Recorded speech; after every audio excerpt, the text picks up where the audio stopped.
flowers, white and black holes. Turn my eyes into windows to wildflowers, white and black holes. Letting it fall together. I'm letting go for once, forever.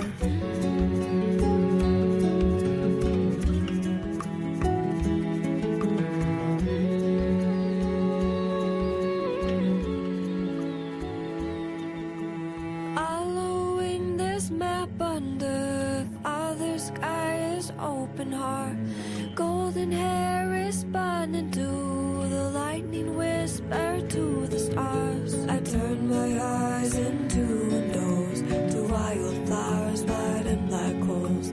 The light meeting in my middle between two worlds. The pattern move, a pattern grows into a map. How many times I take this path, woven with the vine, walking the red road alive. Jackie, I be the Maya.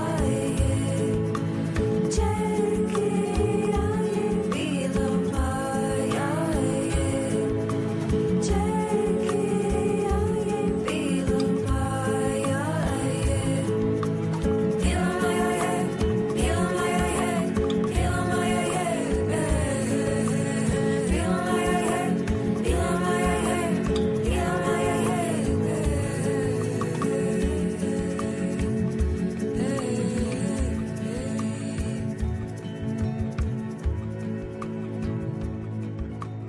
Flash of white and open sky, awareness seeing eye to eye, a quilt holding the silence of 1,000 rays streaming through time. I reach out my hand to feel the four winds that turn the wheel, the light meeting in my middle between two worlds. The pattern move, a pattern grows into a map. How many times I take this path, how many times I peel it back, still the story stays intact. Free my heart of hearts, mystery of love, don't go she love. Jackie, I be the Maya. Jackie, I be the Maya. Jackie, I be the Maya. Feel my head, feel my head, feel my head. Feel my head, feel my head, feel my head.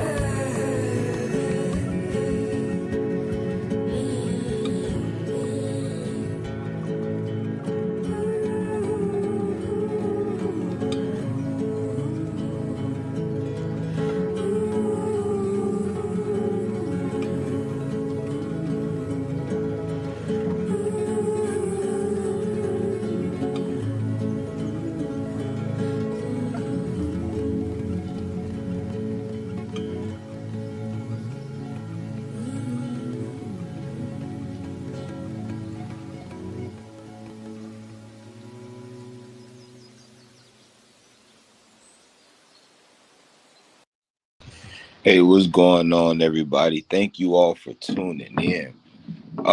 How's it going? I hope you all had a wonderful week. I got Uncle Pa here on the podcast with me. Unc, was good. What's going on, nephew? Yoko. Hey, what's happening, sis? Yoko Nibi. Let's see. Oh, that's the controls. She ain't hop on yet. That's Okay. the controls. So today, hey Shayla, what's going on? Peace, Uncle Aunt, much love. Thank you for showing. Thank you for support. Both of you. Um, y'all know we get right into class. Today's class is called or titled Mitochondrial DNA and Matrilineal Clans. Um, excuse me.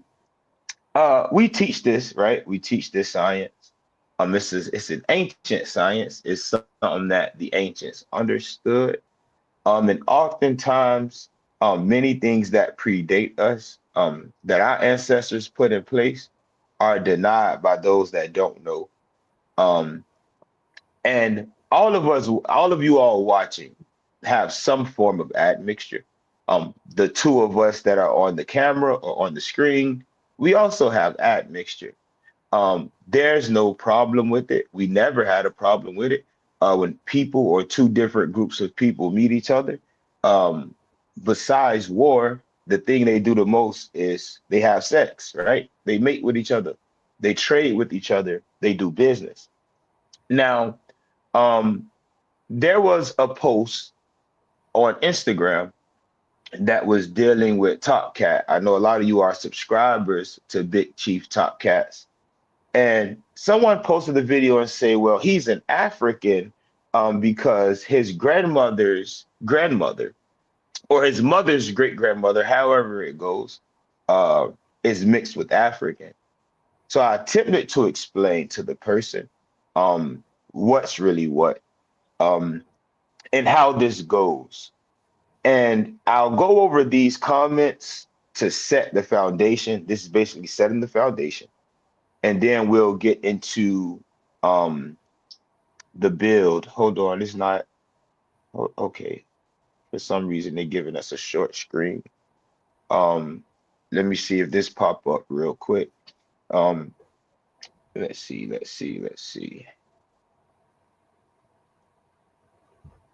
me give it a couple seconds to see if it'll pop up.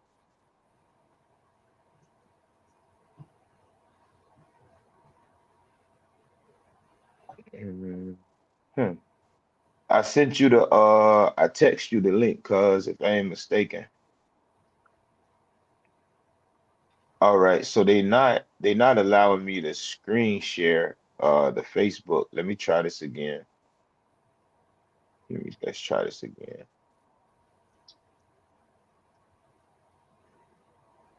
Let's try this again.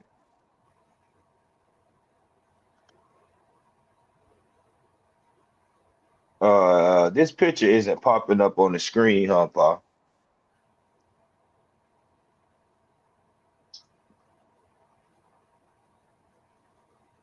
Can you hear me? Okay, so being that the picture's not popping up, um, I'll read it. And it is what it is. You all could go on my Facebook and find these comments. So I comment to the guy, said, well, Top Cat said his grandmother is mixed with, this is the key. He says, meaning his ancestors are black, trying to seem as if he's an Indian when we can all see black phenotype. If he admits his eldest maternal matriarch is African, then he's already debunked his bullshit claim of coming from the soil of America. Know what you're arguing. This man claims multi-regional hypothesis.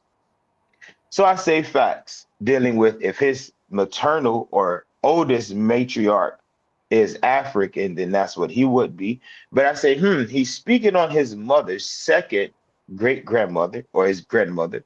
Though I am not a subscriber of his, I am so too against the out of Africa theory. Now, I say the question should be, being that she lived with Africans or have African ancestry, is it her mother or her father that is the African?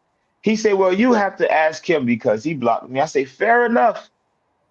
But I have to ask you, being that you made this post.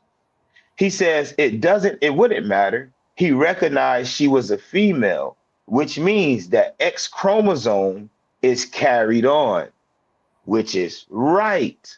But I'm going to show you how he flips it when it starts to work in this guy's favor.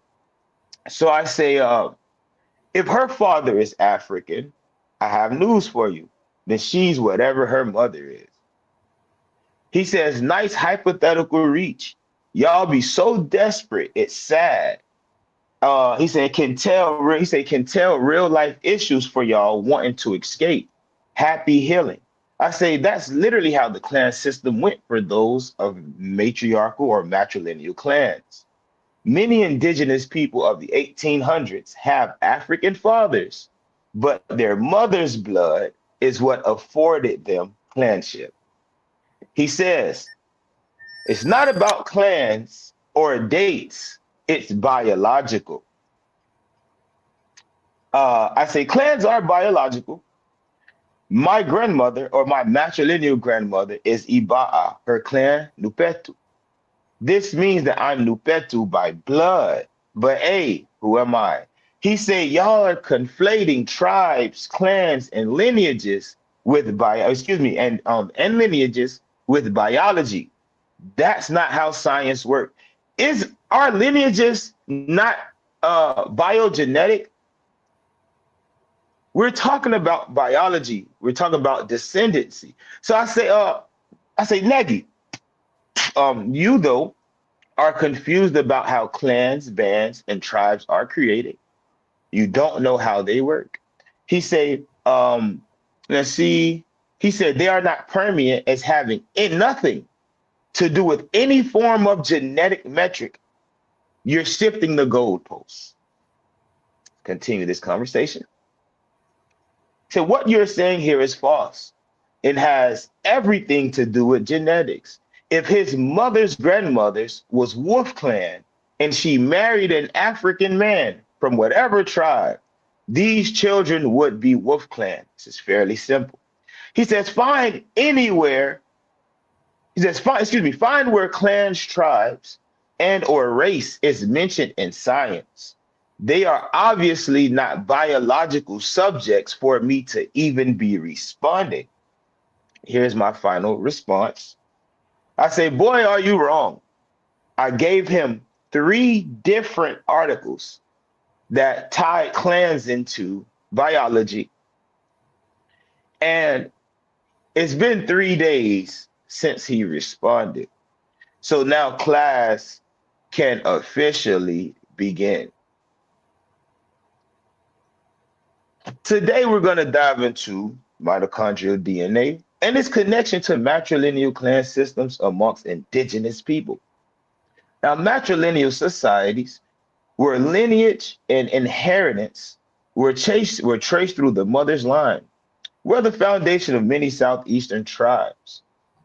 But how do genetics back up these traditions? What does DNA reveal about indigenous migrations, trade networks, and cultural endurance in the face of colonialization? And I have my notes and my paper here, and we'll be going over a few references and sources later. So we will discuss one, what is mitochondrial DNA and why it matters? Two, how matrilineal clans function in Southeastern tribes. Three, genetic evidence connecting these societies to the broader Americas. Four, how colonization disrupted but did not erase indigenous matrilineal lineage. And five, the modern legacy of these matrilineal traditions. See if I can pull up this PDF. I hope Nephew. they not talk to me. And it was so funny is that he need to go watch the video with Credo Mutua when Credo Mutua broke it down how the tribal and clan system was actually matriarchal over there in Africa as well before it became patriarchal. Right. You got to send that to me because that's actually fact too. Let's see if I can bring this down. It's something going on with the laptop. It's not letting me share the screen. Hmm. This is interesting. This is interesting. It's not letting me share the screen for some reason. Uh, hmm. This is interesting. Give me 2 seconds. Let me see what I could do about this. Hold on.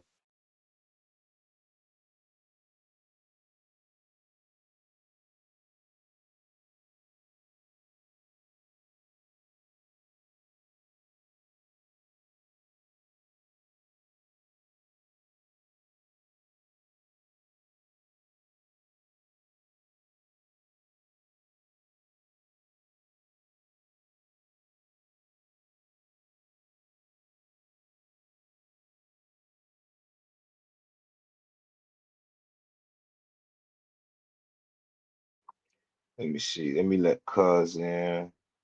All right, yeah. For some reason, it's not letting me share my screen today. This shit is weird. That's what I was thinking about restarting. I might have to restart. I Okay, might have to restart the live. Give me 1 second, real quick. okay. Mm, this is interesting. This is interesting. Ay, ay, ay. Hold on. Because I have everything up and ready, but they won't let me put it up.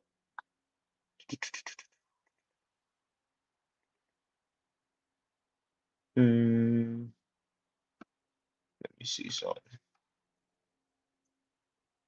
Okay, we're gonna allow. All right, let's try this again. Uh, let me see if I could bring this to the screen. All right.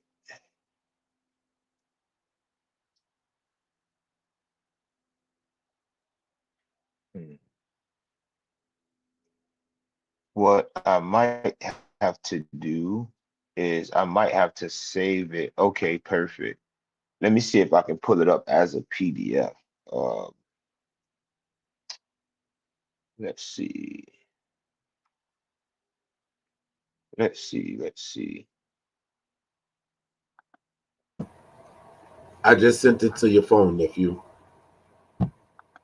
All right.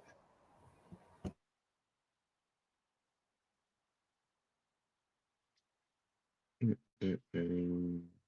Let me see. Bring this down.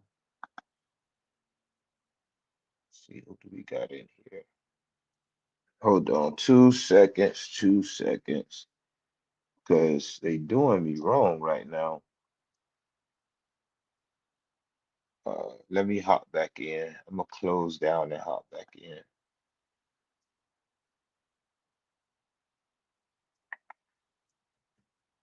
Hold up. And if it don't work, what I'll do is I just restart it and send the link back out. I really don't want to.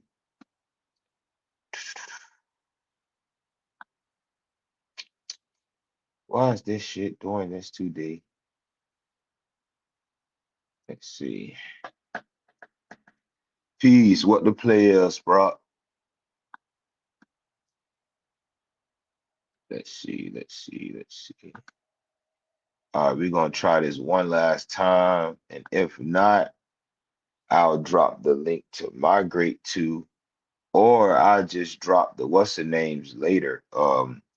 I showed all the references I'm gonna use anyway. I'll just have to show them later. Why is this shit looking like this? Uh, hold up. Hold up.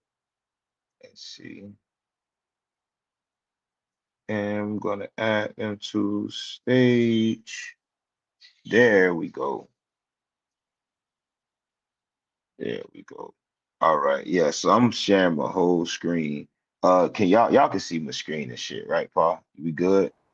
Yeah, you can see it. All right, perfect. So I'm gonna just share my whole screen. So let's talk about it. What is mitochondrial DNA? Now, you all can read the screen as I continue. That way your eyes don't get bored. But to understand the power of mitochondrial DNA, let's break down what makes it unique. Unlike nuclear DNA, which is inherited from both parents, mitochondrial DNA is passed down exclusively from the mother to her children, unchanged except for occasional mutations. Now, what do you mean by occasional mutations, Wale Origins? In fact, there are times where fathers pass down the mitochondrial DNA they've got from their mothers onto their daughters. So that's a genetic mutation that we can talk about for another time. That is outside. That is the exception. But the rule is that mitochondrial DNA is passed or inherited from the offspring, to the offspring from their mother. Now, this means that your mitochondrial DNA essentially is a direct link to your maternal ancestors, stretching back thousands of years. Scientists use mitochondrial DNA to trace lineage, migration patterns, and genetic connections between ancient and modern populations. For indigenous groups with strong matrilineal traditions, this is especially important. Southeastern tribes, such as the Wali, the Cherokee, Chickasaw, Muskogee, and Yama, follow the matrilineal system where clan identity, leadership, and inheritance came from the mother side. So, what happens when we compare oral history and cultural traditions with genetic evidence? We get a powerful combination of indigenous knowledge. Now, I'm going to read from a book, I'm going to read from a text. And this book is it's fucking crazy. I flipped it right to one of the pages I planned on reading. But this is the Yamasee Indians. I often reference this book. But on page 164, it says maternal uncles instructed their nephews in hunting, martial arts, and politicking. Mothers and maternal aunts instructed girls in agriculture, domestic arts, and family governance. Now, it then goes on to explain the link between the matrilineal systems and these different indigenous people. And it says a Yamasee man with a Wali wife can still be the last of the Yamasee. Why is this? It's because the bloodline for indigenous people is traced through who? The mother. So for a guy to tell me the clan system has nothing to do with genetics when it has everything to do with genetics and mitochondrial DNA, this guy is wrong. But he'll hop on the internet and tell you that you're African simply because you have admixture. But when we talk about Africans and admixture, or when we talk about the clan system, he says clan system has nothing to do with genetics. But isn't this the same guy that said, well, if his grandma's African, she passes on the X, that means they're African? This is what he said. But when I show him, hey, you right, and that's the same thing for the Americas, it becomes, or he tries to argue until I show him actual scientific research. So let's talk about comparisons between mitochondrial DNA and NRY. See, it was possible to establish if there was sex-based gene flow among those populations. These populations they're talking about are the Gullah and populations from the Caribs and South America.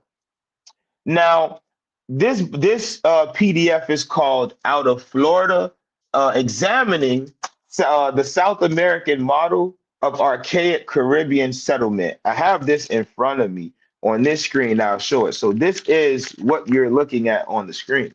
I'm not going to argue from a PDF, right? So they established that there was a consistent gene flow over time into the Gullah population and ongoing relationship between Native and African groups. Then it requires establishing potential relationships between other populations in the Caribbean, which might clarify a pattern or indicate an area of influence. Several studies have confirmed there's a high degree of admixture between Caribbean populations of both European and Native lineages. This is gonna blow the roof off the shit. We're talking about mitochondrial DNA. So we're dealing with the lineage of a woman. This is a woman that we're talking about. So Consistent with the findings was E.J. Pereira. Now people talk about Jews, but this is a Jew that found in the Gullah population, quote, with respect to the Native American influence. There is evidence of female Native American contribution in these South American populations. Now, they only tested a handful, and in these handful, they found haplogroups A, B, C, and D, and they also found X. Let's talk about it. Let's talk about it. So, what are key features of the matrilineal clan system? Now, key features in the matrilineal clan system: clan membership, a child inherited their clan from their mother; leadership and governance, women played central roles in decision making. In some societies, clan mothers chose and or advised chiefs on how to manage their resources. Marriage and alliances. The rule was you had to marry outside of your clan, and this built alliances between these different clans. Why did you have to marry outside of your clan? Because genetically, everybody in your clan is considered what? Your family, right? That's your mother, your auntie, all your auntie babies, and your grandma and her sisters and all their babies. That's your clan. That's genetic. That's mitochondrial DNA. So again, for a Negro to tell you, oh, you African because you have admixture, but he's not talking about the science, or he doesn't know the science, then you have to interrogate that Negro. You have to interrogate that Negro. Now, genetic evidence, and this is segment 3. So genetic evidence of Southeastern matrilineal heritage. Mitochondrial DNA analysis in indigenous populations of the southeastern United States has revealed clear evidence of maternal continuity. Researchers have identified several mitochondrial DNA or mitochondrial haplogroups, genetic markers that trace ancient lineage, present in both historic and modern indigenous communities. These key haplogroups are A, B, C, and D, and X.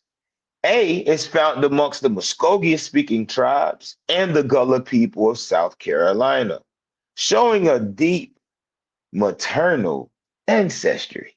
Is this something we haven't talked about? The migration of the Muskogee coming in and mixing with those women already in the East? Or haplogroup B, present in southeastern populations, but also found in the Caribbean and parts of South America, hinting at a migration and trade. So haplogroup B is found in southeastern Americans, but it's also found in the Caribs and South America. So what they're mapping in this study is the migrations of people from North America into the Caribs, then into South America, as opposed to the what you're usually taught of the Siberians coming down and going down into South America while spreading out east. Two completely different things, right? Now, haplogroup C and D. These are linked to Muskogean groups, but they show connections to Mesoamerica, being that the original Muskogee come from where? Mesoamerica. And last but not least, haplogroup X. Now, this is less common, but it's still found in southeastern groups, possibly reflecting ancient cross-continental migrations, which we've also spoken about. Peace, Brandon, what's going on? P, what's good, brother? I'm glad you watching. I'm glad you watching. Bro been with me for 10 plus years. So all my work, bro always supported. Much love. Rahul Bat family, what's going on? Dom, what's good? Gotta give a shout out to everybody in the comments. If you are watching, please leave a like on the video right now. It helps the video get notarized or get noticed, excuse me. So please do that for me. Now, let's continue. What's fascinating is how mitochondrial DNA links Southeastern tribes to other indigenous groups in the Americas. And the Gullah people, often thought as African descendant groups, actually show maternal ancestry in their, or native maternal ancestry in their mitochondrial DNA, which proves a few things that we've been speaking about over the years. We don't deny the transatlantic slave trade. However, we don't agree with the numbers that they told. We know there are different groups of Africans brought over here because our traditions also started to change slightly. Our wardrobe started to change slightly. But this was at the hands of the warriors. These were the men. These men weren't mixing with European women. They were dealing with the women that were already here. These men didn't have to just go out and find women because there were search parties that needed these men to assist in their nation building. So while the Gullah, the Wali, the Yamasi were considered Negroes or dead because they fought against the United States government, genetics, mitochondrial DNA, or the matrilineal clan system proves that these people are well and alive. And the Yamasi and the Wali, they have genetic connections to South America and Caribbean groups, supporting oral histories. The Yama tell a story that they come from the cane thicket, and this is them coming out of South America and migrating to different parts of the world. But the Wali too have a story of coming off the coast and migrating down and out into the Americas. So in the ancient world, these people understood how to trace their lineage. In the modern world, science do the same thing when it comes to your fucking DNA test, dagger. But you didn't know who you were talking to. You didn't know who you were talking to. You didn't know who you were talking to. They have DNA tests specifically to trace your clans. They have DNA tests specifically to trace your clans. Now you can say, well, it's right or it's wrong. They're simply looking at your mitochondrial DNA. Or if you're a male, they're looking at you know what. Now you can find them in Europe, Asia, or Africa. But what about your paternal clan? Take this DNA clan test today to find out. So there are ways that you can trace your lineage. We're going to continue, right? Which says the basic test is HBR1 that enables to match a person to a relevant haplogroup, i.e., maternal clan.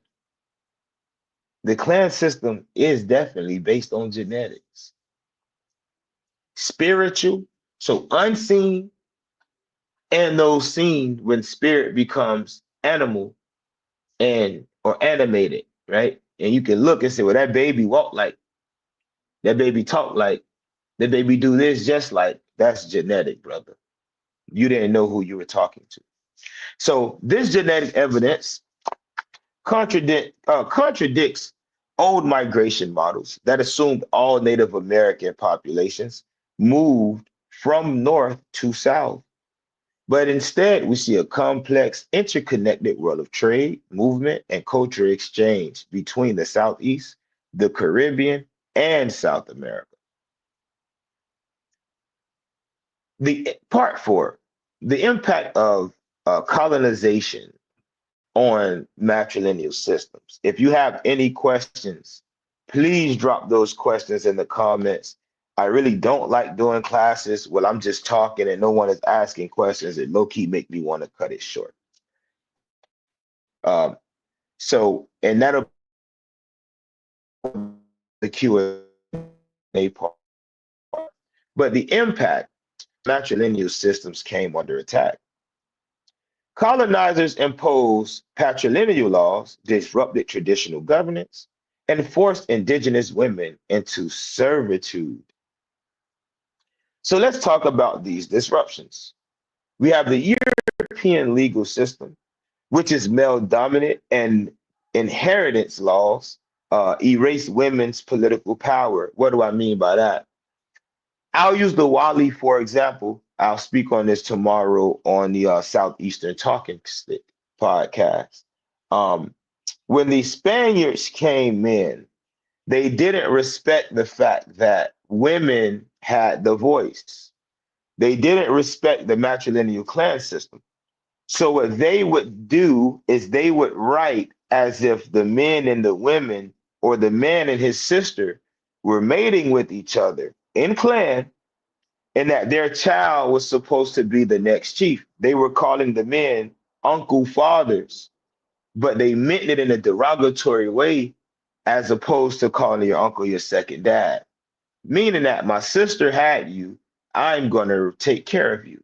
I'm going to raise you and teach you how to be the man that this family needs you to be. Yes, I have my own children, but I'm closer to you than I am to my own children because you and I have the same mitochondrial DNA. This is how the clan system works. This is science. Now, forced removal and assimilation. Policies like the Trail of Tears broke apart clan structures. And what they did was made a lot of these patrilineal or patriarchal. So now European men are signing treaties. European men are signing, they're putting all this stuff into order because they gave themselves the power to do so. When in reality, it was the mothers that were the policy writers, right? Boarding schools and Christianity. So we can talk about enslavement, we could talk about Indian schools, and we can talk about the church. All of these things force children to abandon their clan identities. This is an actual fact. Even after this, these bloodlines still persist. So we're still going, right? With all of this, your mother's still alive. Her mother birthed her, so that means she existed, which means you still have your clan because it's not a social structure. It's genetic outside of what they attempted to teach. Now, blood quantum laws also replaced the clan system as the United States government attempted to justify this with the blood quantum. So, well, my mom is European. My mom is European. My dad is indigenous. I don't have a clan. So I'm going to go to the government and I'm going to say, well, shit, I'm more Indian than that nigga over there because, see, he got 1% in Negro blood. So he's a Negro, regardless of what a Negro was at that time. And, you know, my great great grandma was an Indian. So I gotta. This is what European men did. This is what blood quantum laws did. Now, the legacy. Let's talk about the legacy. The Gullah and the Seminole communities maintain cultural practices and genetic ties to their indigenous ancestors. Indigenous women's leadership is being restored in modern tribal governance, with many tribes reaffirming traditional matrilineal roles. Genetic research and DNA tests have allowed indigenous descendants to reconnect with their lost family ties and traditions. And for indigenous people today, mitochondrial DNA is more than just science, it's proof of survival. It confirms what oral traditions have always known, that indigenous mothers and grandmothers carried their peoples through centuries of change, keeping their cultures alive against all odds.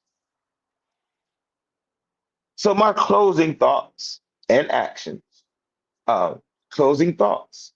Mitochondrial DNA offers us an unbroken link to the past, one that aligns us with indigenous oral histories and challenges of colonial narratives.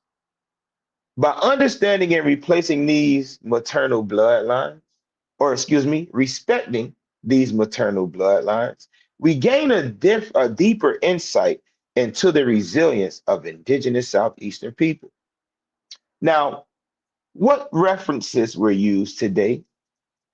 We went over a few sites, but my favorite will always be out of Florida, examining the South American model of the archaic Caribbean settlement. Another reference would be this text, The Invention of the Creek Nation. This would be a good text too, because it explains things um, that many need. We'll talk about, let's say, for instance, the clan system, or it explains that the Muskogee they migrate. It explains that they migrated from the west also. But I'll read this page. This page is, excuse me, this page is page 25, chapter 1. So it's chapter 1, page 25. Um, and it's talking about clan systems.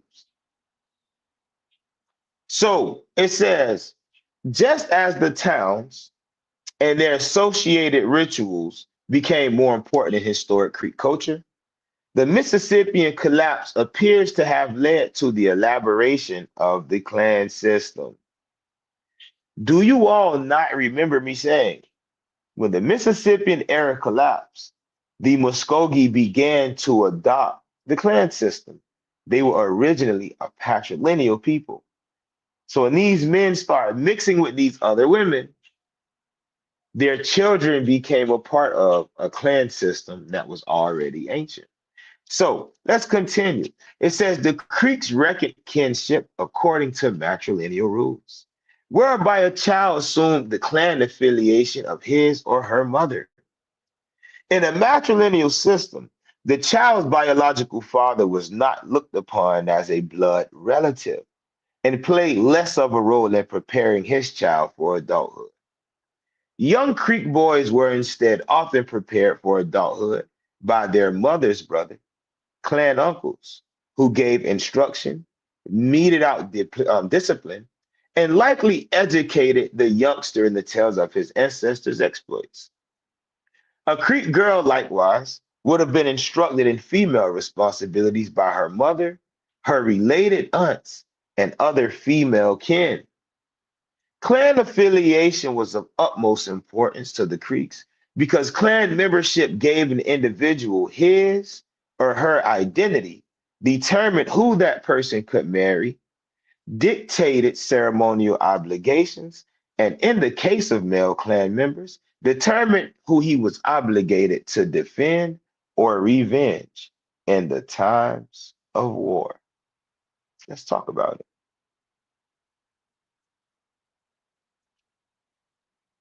Because Creeks typically labored together in small kinship units, clan membership determined which agricultural fields one could cultivate and influenced the makeup of hunting parties. Because the Creeks typically invested individual clans with particular political titles, which clans guarded, which clans guarded as a kind of property. Clan affiliation was often determined which political offices an individual was eligible to hold through the course of his or her life. So you wouldn't have sex with your cousin, right? That's your cousin, clan. But you wouldn't have sex with her because you're related. Talking about DNA. So for someone to say that, well, these things don't go hand in hand, he needs to simply sit down and be a student. Let's see what the Cherokee have to say about the situation. What do the Cherokee have to say about the situation? Okay, perfect. Page 9, and this is the rise and fall of the Cherokee Nation. It says, a Cherokee boy living in a town was not taught by his father. He was taught by the other men of his town, particularly his mother's brother. It was through the mother that he gained clan identity, which afforded him citizenship. It was through the mother that he gained clan identity. We're talking about mitochondrial DNA. Any questions? Because that's class. Do we have any questions?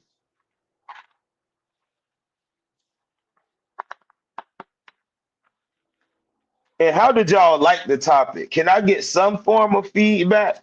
I got a few of y'all in here. Can I get some form of feedback?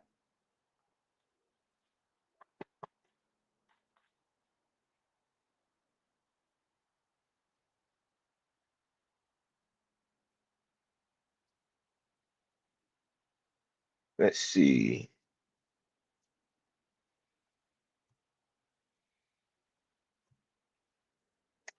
Let's see. Let's see where we at.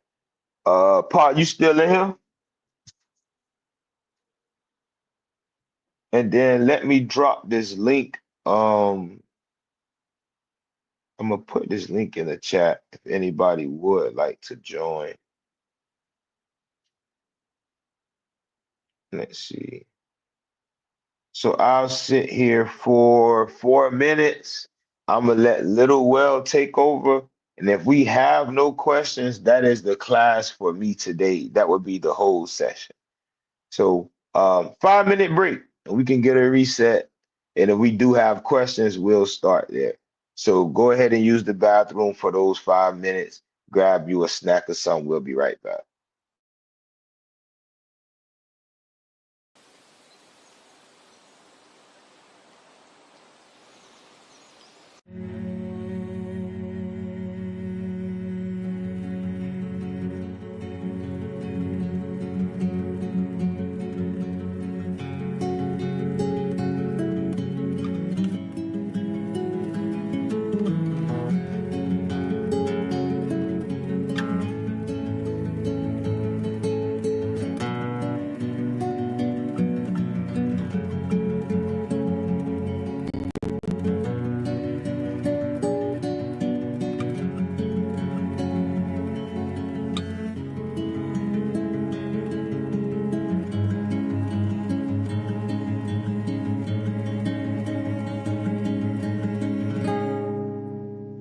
Following the sound of wings under these cedar canopies, exhaling the trees, they ring their echo to a silver stream. I turn my eyes into windows to wildflowers, white and black holes.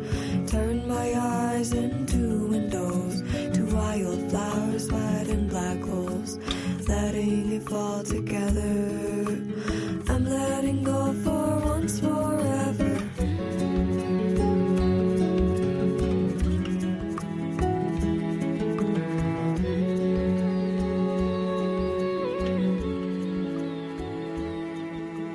Following this map under father sky is open heart. Golden hair is spun into the lightning whisper to the stars. I turn my eyes into windows to wildflowers, white and black holes. The light meeting in my middle between two worlds. The pattern move, a pattern grows into a map. How many times I take this path, woven with the vine, walking the red road alive. Take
Okay, so I'm back. I was going through this article, but I'll post this article on my Facebook if you are a follower on Facebook. If not, I'm gonna go ahead and let y'all go early. Seems like I had another good class because I really didn't get any questions. Except for one, right? I was about to take off. Guess we got one now. So it says, my question is, when you said that the blood father was not looked at as a family member due to the mother's clan, does that mean these children were raised to only be members of their, of course, we had, if those of you who are followers of the page, you understand the social society. The social society simply means that you would get your status from your father, but your clan, your family was your mother's family. So he says, I'm trying to keep up on the, okay, let's see, I'm not,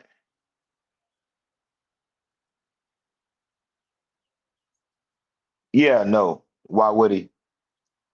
It's like, what, I understand what's going on. It's the modern mind attempting to understand what's ancient, right? So, yeah, okay, well, damn, he is mother's family. Does he not ever see his father? No, he sees his father. If his father was a warrior, he's supposed to become a warrior. If his father was a politician, he'd be a politician. If his father was a trader, he'd be a trader. But his bloodline, we're talking bloodline, would be his mother's family.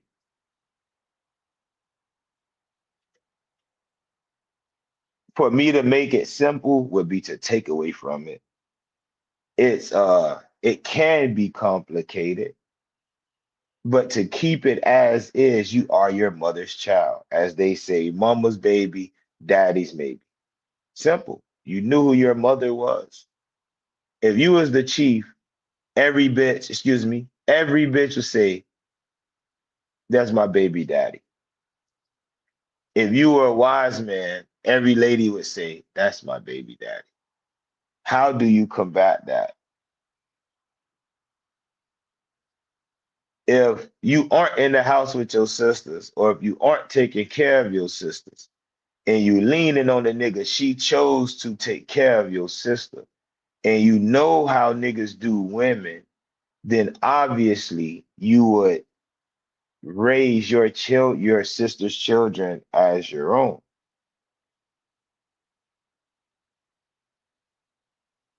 This is why the brothers or the uncles stayed in the homes with their sisters, their nieces, and their mothers and aunts. They defended their own.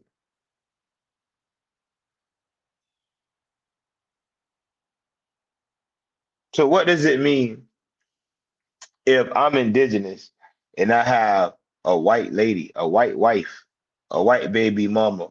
Then your children wouldn't be afforded towards the indigenous. They wouldn't have any rights to the clan system. Their mother has a clan. This is what mitochondrial DNA or the connection between the two is all about. That is what the initial bill was about.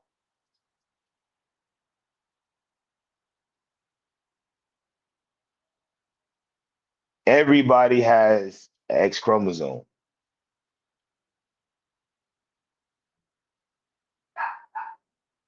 Everybody has mitochondrial DNA. And we talked about the exception to the rule, which does not make the rule, are those women that carry their mitochondrial DNA today, which was passed down from their father's mother. This is still matrilineal because if he had no women in his clan, his oldest daughter would be taken into his clan, which would make her technically his clan mother and rightfully so. Let's see. Are there ever situations where the mother's clan, the child belongs to the clan? I can't get any more straightforward than that. the child belongs to the clan. You, I can't get any more straightforward than that. It's not beautiful. I can't give you pretty words, and I'm not going to give you pretty words to, I can't do that.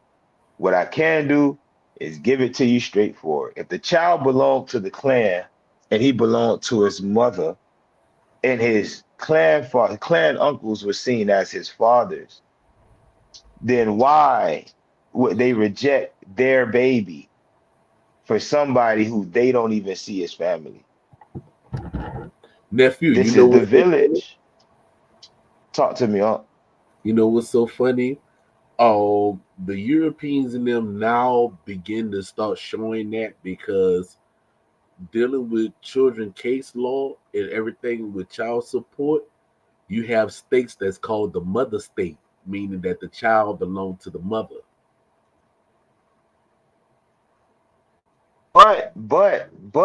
But hold that right there. My town is older than your town, or my town, you left my town and you got the right to create a new town. You would call my town what? Grandma. Right, That's the grandmother town. right. This is the same thing in the lodge. A duly and regularly constituted lodge is a subordinate to who? The fucking Grand Lodge. The Grand Lodge, which is the mother lodge. Thank you. Or grandma. Because your lodge is mama, or would be considered, this is where I was birthed at. But that big woman up there, that birthed everything under it. Everything under that is subordinate to that. This is what we're talking about. That's why we say, "What's your mama name and how old is she?" Facts. Peace. On me, to be completely honest, I'm gonna need you to go back to the first 45 minutes of the video, where I explained that adequately. Because I wish not to. I don't want to detail it. So again, fuck it. I'll just keep it straightforward. How did the maternal clan and mitochondrial DNA play on the social migration patterns? So again, something that was spoken that we talked about already, is dealing with how the Gullah population and populations in the southeastern United States, um, have a connection to those in the Caribs and in South America. However, those that are in South America are isolate, meaning that they never left South America to populate the Caribs, nor did they leave to populate the southeast of what's considered North America. However, there's still a matrilineal genetic connection, which again is a woman. This haplogroup happens to be haplogroup B, C, and D. Now, B, C, and D show the merger between the people coming out of Mesoamerica and those that were in the Southeast. Haplogroup A shows the first group that left and came over, excuse me, the base group that left and mixed in during the historic era. So that would be A. B and C would be those who have a more southern Mesoamerica origin that came up through the Caribs and came over through the Gulf. Pa, correct me if I'm wrong, because I'm talking about your tribal nation. So when these people came up, now we have three groups. They mix with these people in the Southeast. What it's showing is all of their matrilineal lineage is connected to women that are Wale. So again, as we've explained, or as I've explained through migration stories, creation stories, and history, when these men came across, their children fell under the structure of their mothers. This is why there's a matrilineal connection. This is why there are mitochondrial connections between all of these people. So when you say I'm or that's my family and you're Yama today, what you have to understand is your mother Yama or is your father Yama? Because if your mother is Yama and the clan and their system was originally patrilineal, then you wouldn't be a part of your mother's clan. You would be a part of your father's clan, which means that you aren't Wali, you aren't Abala or Abalachi Kola, right? You aren't Yuba'a, but you are Yama. Now, if you are Yama today and your mother is Wali, then rightfully so, you are Wali. You're Wale. That is what you are. You would be a part of that clan system. If your father is Wali and your mother is Yama, then you have no clan. Listen to what I'm telling you. If your mother if your mother is Yama and your father is Wali, you have no clan. Oh my God, Wale Origin said, I have no clan. What does he mean? Being that your mother's clan would come from her father, and that's not your daddy, you ain't got no clan over there. And being that your daddy clan system is matrilineal, you ain't got no clan over there. But there were ways because you were genetically related to your father's clan that your auntie can take you in as her baby, and then your father raised you, not simply as his son, but also as his nephew. This is what confused Europeans. This is what confused Europeans. So that's social and migration patterns on how the lineage works. But it's science. This is a topic we talk about on the phone. I don't come on the net and talk about it because shit is really for us. But it's a lot of you that need this. It's a lot of you that need this. And if you are tuning in or just tuned in, you have to go back and watch the first 45 minutes. If not, what I'm saying is gonna be like, whoa, whoa, whoa. Nah, go hear the first 45 minutes and hear it in the structure and see the reading and how it's put together.